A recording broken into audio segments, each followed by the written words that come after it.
Michigan keeps winning. NC State dominates. And we get some upsets last night in college basketball. We're getting all this and more coming up on Hoops and 5, your 5-minute college basketball show. I'm your host, PJ Glasser, and let's get started.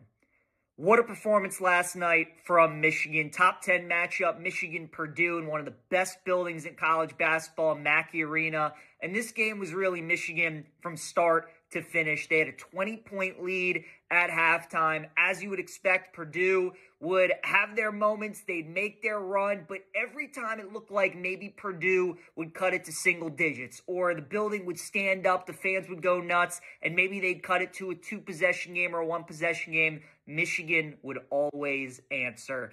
And that's the sign of a great team. They went into Mackey last night. They shot over 50% from the field, 50% from three-point range, and they out-rebounded Purdue by 8. All three things very difficult to do, especially when you go on the road. You consider the fact that they have Duke looming on Saturday as well, but they were locked in and focused on this game against Purdue. They had 6 scores in double figures. Michigan's the best team in the country, and if you guys have been watching Hoops and 5, I have been saying that for a while. I feel like they're the best. I think after this performance, a lot of people are starting to come around. Duke was the best team last year. They obviously didn't win it. So even though Michigan is the best team, they might not win it, but their A game is better than everybody else's. And if they play like they did against Purdue, if they play like they did last night against Purdue in the tournament, nobody is beating the Wolverines.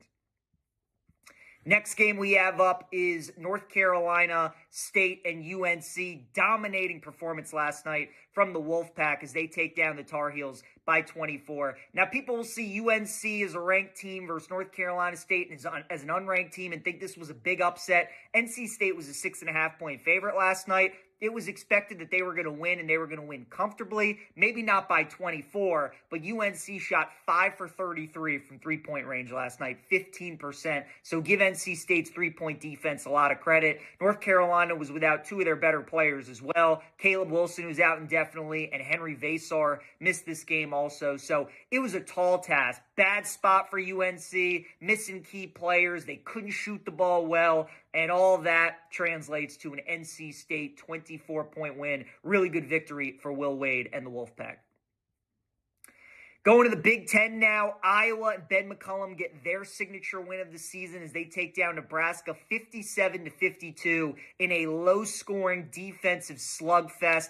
Iowa only shot 33% from the field, and yet they were still able to beat the number 9 team in the country. Bennett Sturtz, one of the best point guards in the Big Ten, had 25 points for the Hawkeyes, and this is why I think Iowa could be a dangerous sleeper team in the tournament because of the style that they play. One of the slowest paces, they can muck games up, keep it ugly, they want to play in the half court, and they have a terrific head coach, a great point guard, a good defense. They haven't shot the ball well in their last 2 games against Purdue and Nebraska, but they were able to split 2 of those games and beat Nebraska last night. Great win for the Hawkeyes and a dangerous team to watch in March, especially if they can get more consistent on offense.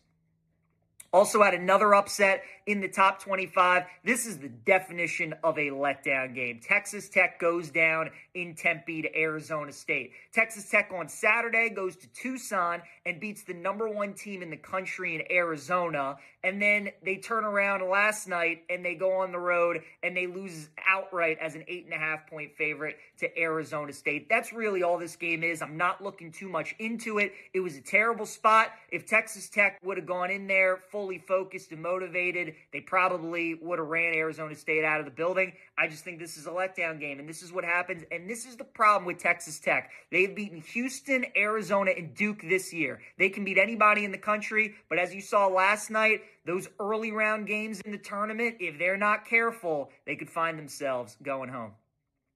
Some other scores we had from last night. Miami, Ohio improves to 26-0 on the season, the only undefeated team left. St. Louis, the other really good mid-major team this season, they lose their second game of the season, and the Wisconsin Badgers get blown out by Ohio State. 2 top 25 matchups tonight, one in the SEC, Bama and Arkansas, and one in the Big 12 between Arizona and BYU.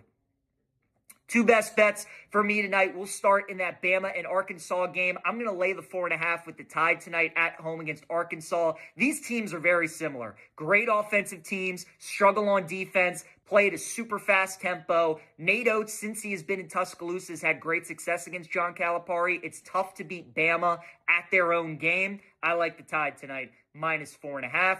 My other best bet is going to be USC plus 9.5 against Illinois. This one's scary. Illinois is one of the best teams in the country. But anytime these Big Ten schools, right, from the West go to the East or the East go to the West, whatever it may be, always difficult that first game. USC needs a big upset like this game. I'll take USC plus 9.5 against Illinois. That'll do it for Hoops and 5. Appreciate you guys tuning in. See you next time.